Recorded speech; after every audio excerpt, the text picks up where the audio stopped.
So a Doom Patrol episode where it's space travel, space flight in space is involved.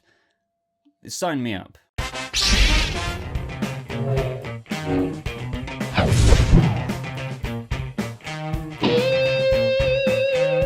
What is up, Doom Patrollers? Welcome back to a Doom Patrol review and breakdown. That is for episode 6, Space Patrol, written by Neil Reynolds. Now, this episode was...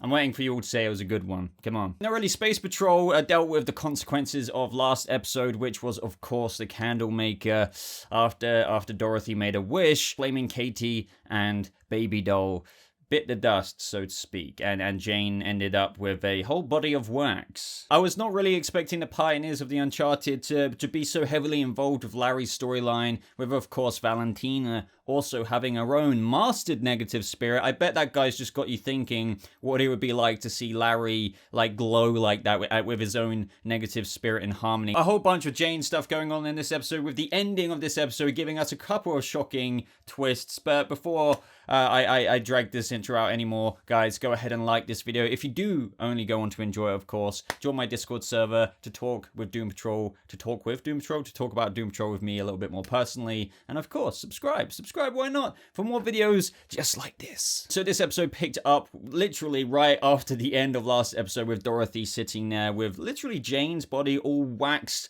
over, if you will, and that's all because obviously the Candlemaker attacked the underground at the end of last episode. Now we visit Dorothy, and I will visit Dorothy in this review a little bit later, and I'll try and talk about it as best as I can in chunks of storyline. So immediately after this, we of course had Cliff bringing Niles the little finger that he got from Finger Patrol last episode, which didn't really see anything come of it this episode, but it was stored in the fridge. As Cliff said himself, hang tight, little guy. I think we will see something come out of this in the future, and it may pertain to those plans that he found last episode that he should be seeing on screen. Maybe something can actually be done with this. I was expecting to see something a little bit further this episode, but the Doom Patrol had everyone had something going on in this episode. Rita was going off to community theater. Larry was learning more about the negative spirit. Niles, it's crazy. There was so much going on. But the first main block that I want to talk about in this episode is Cyborg and Ronnie, because we got a quite a bit of a treat this episode, diving into, as you guys know,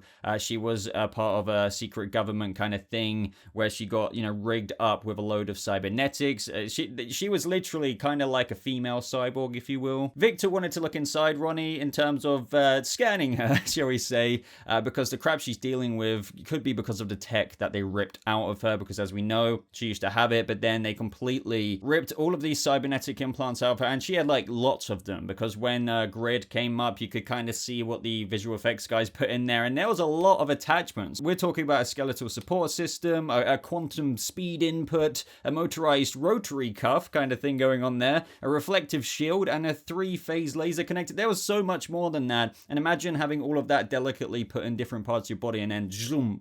That would suck. The other cool side of this is that Victor actually had to hack the military and the government to view these files on these cybernetic implants and whatnot that was put into Ronnie. And the outcome of what he found in the test was quite shocking to Cyborg, naturally, because one of the broken attachment points on her spinal cord is leaking poison into her organs. Now, obviously, when you're kind of getting to know someone, you're liking them, and they're just like, yeah, I'm probably going to die at some point. If we go anywhere, it doesn't matter because I'm going to die. And obviously that's going to be a little bit on Cyborg's mind. I'm not saying they're in love or they're far along in their relationship, but when you find that out about someone, it's a bit kind of like, oh, okay.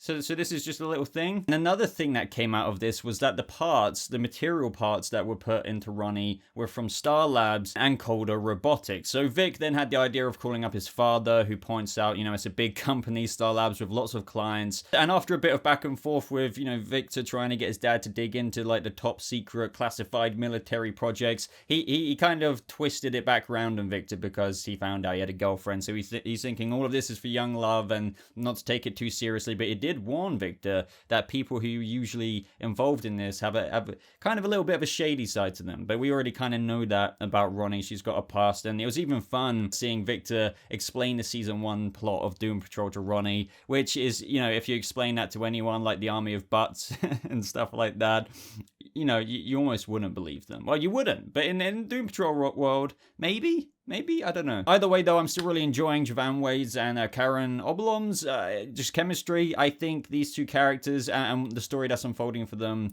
is something that I'm enjoying seeing. It's given Victor, as I've mentioned in previous reviews, something else outside the Doom Patrol. The only character who kind of does exist outside the Doom Patrol in this show. And that, I think that was the main gist, unless I'm forgetting something in this episode. So I expect Cyborg might dig a little deeper, but as we know from the trailers, he is going to bring Ronnie home, and I expect to see that very, very soon. Maybe even next episode, because of what happens with Miranda in this episode. We know that Ronnie is around when Miranda is around, so it looks like we could be seeing Ronnie come back to Doom Manor maybe next episode. So that's when Cliff finds Jane all waxed out on the floor there. Niles knows that this is Dorothy's doing. Yet again, this guy knows more about the Candlemaker than what we actually know about, if that makes sense. He even, and we'll get to this later, knows about making that last wish. Even though you could make more wishes, and I don't want to spoil that for you guys, so we'll get into that. I'll tease that a little bit later. But moving onwards, Larry informs everybody that a spaceship has arrived at Doom Manor, which... yeah, I was just loving this. As this was unfolding, I was like, seriously? Little did I know that there was actually another spaceship. The background behind these guys was that he sent a research team into space way back in 1955 when the Bureau gave Niles funding for his Immortus project, or as he called it, the Immortus Initiative, which was all about him, as we all know, trying to find out the secret to immortality to outlive Dorothy by one day. Now, eventually he did find that with the Doom Patrol and all of that stuff, applied it to his necklace, and you guys, you know how the story goes. But he lost contact with these guys in the early 60s and he thought they were dead. This is when Larry greets the pioneers of the Uncharted, so we met Zip, Specs, and also Valentina Vostok, and let's just say Larry connects with her because she has her own negative spirit, as we kind of went over earlier. I really enjoyed this part of the episode. You never did, I really think that Larry, and I bet he never thought within the confines of this story that he would meet another person with a negative spirit. So from this moment onwards, I was very intrigued as to what Larry could learn from this person, as I knew just from seeing her that she was going to be a bit more of a guru with it, and as soon as her powers, or should I say the visual effects presented, she has a bit more of an evolved kind of version as to what Larry has with his relationship with his spirit, if you will. Now, the backstory behind this was that 65 years ago, they were chasing a cosmic entity, which was a teleporting rift that would appear in a night sky, similar in the way that Larry went into the night, well, not in the night sky, but the sky where he collided with his negative spirit. And the mission was to find a pattern in the cosmic radiation, which Niles believed was a source for time-dilating power, which was, in his mind at the time, one of the keys, or a key to immortality. Now, this is how Niles actually used that research to send Larry's X-15 straight into his kind of cosmic radiation, which caused his whole accident, and Valentina views this as a success. Now, I really liked Valentina's character, but it's an interesting way of showing what the spirit, or a negative spirit, can do to human, because she's,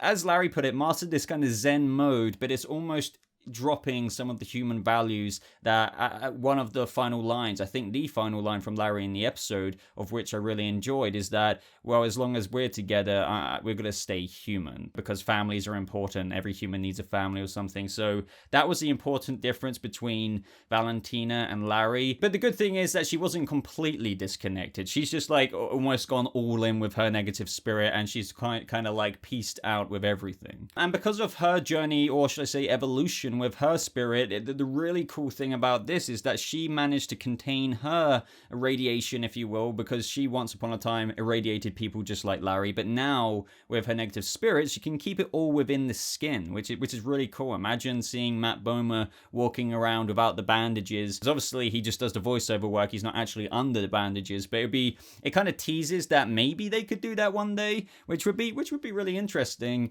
But I think, I don't know if that would require Larry to become a bit more like Valentina in terms of, I don't know, just dropping a lot of human emotion and stuff. I don't know. Maybe we can see that. I hope we do see something like that. But of course, one of the trademarks of Larry's character is obviously the bandage suit, if you will. And I don't think that's going to go anytime soon. But I still really valued this storyline with Valentina, and seeing this, future almost version of what Larry could be as a really cool part of this episode. Now, as for Zip and Specs and how they're still alive, well, they're actually not. And we learned that as well, which was a pretty cool and random story. Apparently they died a long time ago because they were invaded by a benign spore from a distant planet, and now they're really just husks being autopiloted by some foreign plant matter. I don't know, is this plant just kind of echoing out some of their behavior that they had in their last days? I don't really know. I don't want to dive too deep into that, but what I know is I enjoyed, their little antics around Doom Manor. But I like the last tease from Larry where he said he's going to return to his family, not sever ties, but mend them or die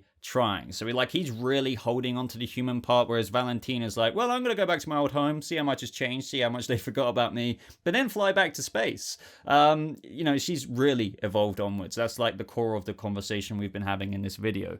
But Larry and the negative spirit, it's like, I think even against what his own people would do, if that makes sense, the spirit people, I think the negative spirit is learning just as much as Larry that being human isn't such a bad thing, and kind of holding on to these emotions.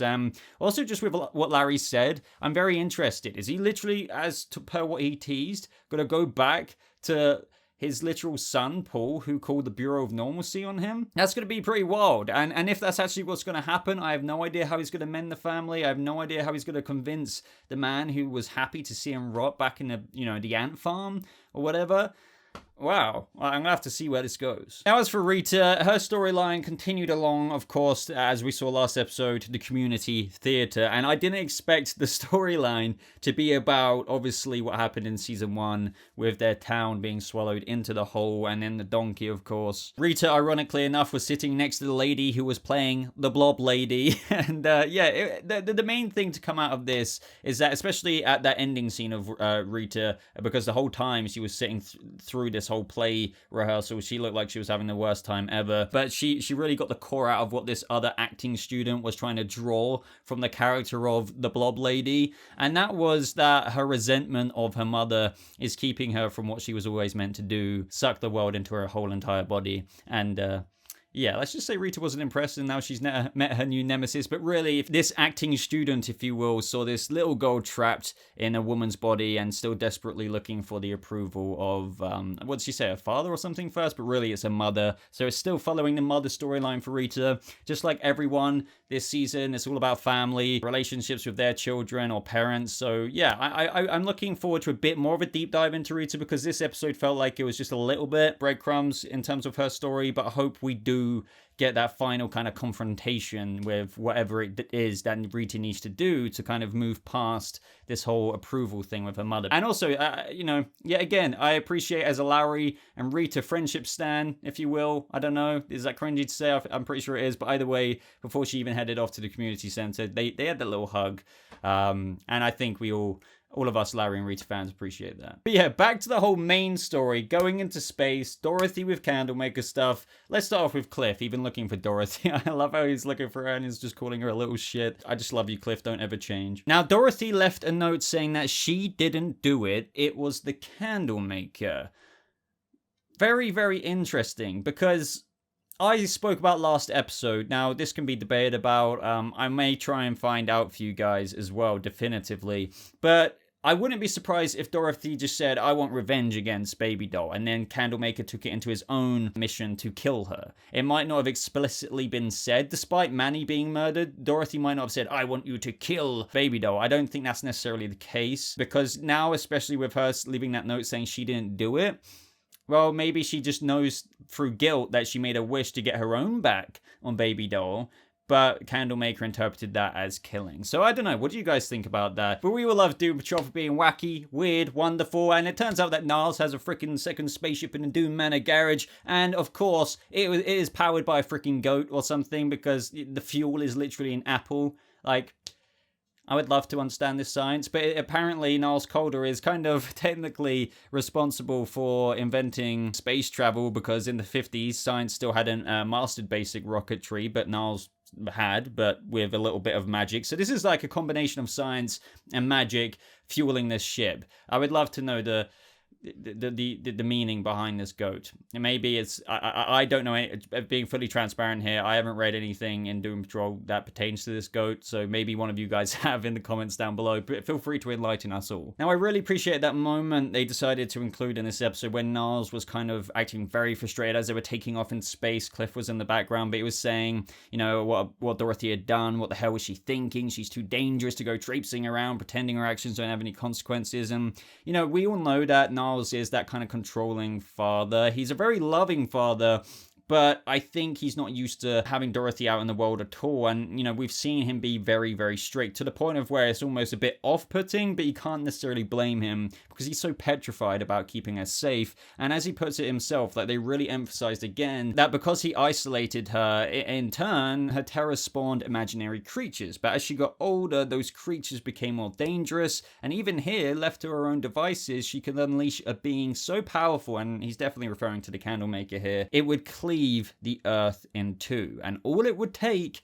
is Dorothy to wish it so. And so you can't really, I think if I was a dad and I had a kid who would do that, I think we would all be a bit over the top strict. But yeah, you kind of sometimes saw these comments from Robot Man, I think, where he's just like, bloody hell, like, no wonder she ran away because of the kind of dad that Niles is. So meanwhile, we had Dorothy walking on whatever moon or rock or planet they were on, and Candlemaker is talking to her, saying that she can't run away. You shouldn't be upset. The beast was a child's thing, putting Manny's death down to just a little child's play toy. Rip Manny, may you forever rest in peace. He says that you need a new friend, a new protector, and this is when Dorothy was just like, and she's been saying this for a couple of episodes now, since when did you have so many words? You don't even sound like yourself, and that's because as you grow up, so do I. Big girl wishes have big girl consequences. Never fear, I'll always be by your side if you need me. So Candlemaker really wants to well, he's kind of evolving in every wish, which should give a big clue.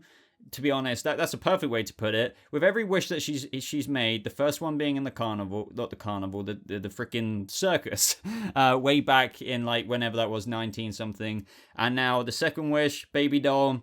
Candlemaker seems to be getting a bit more wordy and blah blah blah. I wonder what would happen if she made a third wish. Would he get more powerful? Perhaps. But of course, it is Cliff's job to get Dorothy back, and this was really special. I think we all expected Cliff to have a few more scenes this season with Dorothy, but I'm kind of glad they didn't necessarily go the way we expected. I think because we had the Jane and Cliff relationship in season 1, everyone naturally thought, oh, like, little girl, Cliff's gonna look after her. And I would say this is actually one of the first times the whole season so far in episode 6 that Cliff has had that moment where he sat down on the rock, tried to hear her out, tried to encourage her to come back, which was successful. And as I said earlier, Dorothy gave us a little bit of information as to how she feels. Like, she feels like she keeps messing things up. First Danny the Brick, Jane, and the more she's out there in the world, the more she's sure that she's a bad person. The grave that she was building was, of course, for Manny, and she said that my mum gave him to me. It was the last piece of her I ever had, and that really made me feel bad. So, I think it definitely does spell out that somehow her mother passed away. But Cliff, being the good kind of parental-esque figure he is nowadays, said that, he had a daughter and she lost her mum and she turned out to be a good person. And yeah, they return back to the rocket, and Niles, this is what I mean, Niles knows what happens if another wish gets made, because he says, you must promise me you'll never make another wish for as long as you may live, because I wonder why. Something may or may not happen with that next wish. Let's move to the Underground. The Underground was very interesting this episode, because this is something I've been waiting for, especially with the ending all season, and I thought it would actually happen earlier, but it happened this episode. So at the beginning, of course, we had Baby Doll and Flaming Katie's bodies being carried away. There was this kind of vote for a funeral, and Jane really wasn't on board with this because they don't, and people were asking this in the comment section in my last review, and I didn't know what to say to it necessarily. And this was being a whole debate in the Underground, because Jane points out how this whole Underground is just a construct, and they don't know if Flaming Katie and Baby Doll are actually dead. So what does death even mean down in the underground. Like, personas disappear, they go dormant for a while, there's no evidence any of them can actually be permanently killed. Yeah, everyone is kind of voting to put these bodies in the well, and for all anyone knows, the well kills people, even though we know it kind of doesn't, because Miranda went down there, but they never saw her again until this episode. So the well, I guess, doesn't kill people. The well contains, like, the entity that is Kay Chalice's father as well. They mentioned that quite a bit towards the end. Jane just didn't want to finish them off for good, knowing that Baby Doll could somehow come back. We did have Jane go visit Kay Chalice, and she asked what she should do, and Kay was just like, well, that's kind of your job. You're meant to know what to do. So this was really just a overall tipping point and turning point for a new primary. So that's when everybody went to the well. Jane once again says how she's responsible for all of them, and she says that she has to give the broken ones time to mend. They don't know everything or how this works. For all they know, you know, they could come back. But that is when Miranda comes out of the well, out of nowhere. So what's she been doing this whole time? I'm deadly serious. I want to know. Like, if she could have come back ages ago, like, it was like at least a couple of decades or like 15 years, whenever Jane or Kay Chalice was that young. What has she been doing this whole time? So I'm definitely, you know, I feel like Miranda's a bit shady to some degree. She says that she was reborn after going into the well, and that Baby Doll and Flaming Katie will be as well in the future. And you can hear their stations collapsing in the background. You could see that this waxed version of Jane in the real world was crying because she feels like this inner instinct is really wrong and something bigger is going on here. And Miranda asks Jane stepson as primary, and lo and behold, in the new world you have a new extensioned version of Jane's hair because she's Miranda now. And I don't know how long this is gonna last. Could this last till the rest of the season? Maybe. I mean, I don't think Jane obviously will be gone forever, but I think this will be like a couple of episodes or so where we have Miranda truly in control of everything. But we'll be learning, I think, through Jane in the underground that there's something more to the eye of what is going on down there with Miranda's rule. Now, that was a little bit of a twisty kind of ending, but we kind of knew that was happening with Miranda coming this season if you've been paying attention to the trailers. But let's talk about the other thing. What? Niles ejects Robot Man into space. Oh my god, right after even Robot Man, or should I say Cliff, says that he will always show up for Dorothy after Niles is gone, acting like a real family. He's like, well, we're going home, and I appreciate that, Cliff, but bye. So I'm really confused, especially with how Niles was only a few episodes ago beating himself up, crying at the very end of the episode over the photo of Cliff. Yet now he's happy to just eject him into space. I don't know if this is meant to show like that kind of darker side to Niles, even though he presents as a lovable man and everything like that, and he is a good guy in many respects. There is, you know, especially with the Chief in the comics, he's a very, and as Silas constantly warns people throughout the show, that Niles Caulder is someone to be reckoned with, and I can't figure it out. I honestly don't know what to say. This ending got me because I don't see why Chief would want to do that, really. And how will Cliff get back? He's literally going to be floating in space indefinitely, I suppose. But overall, guys, this episode, of course, you know what I'm going to say. Decent episode. Really enjoyed it. Loved the exploration into the lore, if you will, of the negative spirit a bit more. What's going on with Jane in the underground. That's a big development. Obviously, we have a whole new primary for the first time in the Doom Patrol show. Obviously, Cliff. Yeah, Cliff. And yeah, a whole bunch of other things going on. One More Wish will make a huge difference for Dorothy. And that's another thing I wanted to ask you guys as well. I'm glad I remembered. Why do you think there will be another wish being made? It's so obvious that another wish will be made, but why would that happen? I think the only thing that would beg Dorothy to make a wish is if someone else died, maybe her father, or someone, yeah, just someone else where she feels forced to do it, but that will, yeah. But of course, let me know your thoughts. I read every single one of your comments. I love reading your comments and your theories and what you enjoyed about the episode. So as always, leave me those down in the comments below if you want to talk about it further with me over voice chat, text chat, whatever. I have a Discord server. Follow me on Twitter. I tweet out a lot of the early stills for the next episode on my Twitter, but also I share them on my Discord server before anyone else gets to see them. So that's an incentive to join. Join the join button on the channel. But other than that, guys, thank you so much for watching. I hope you have a lovely rest of your day, and I'll see you Doom Patrollers in the next video. Goodbye.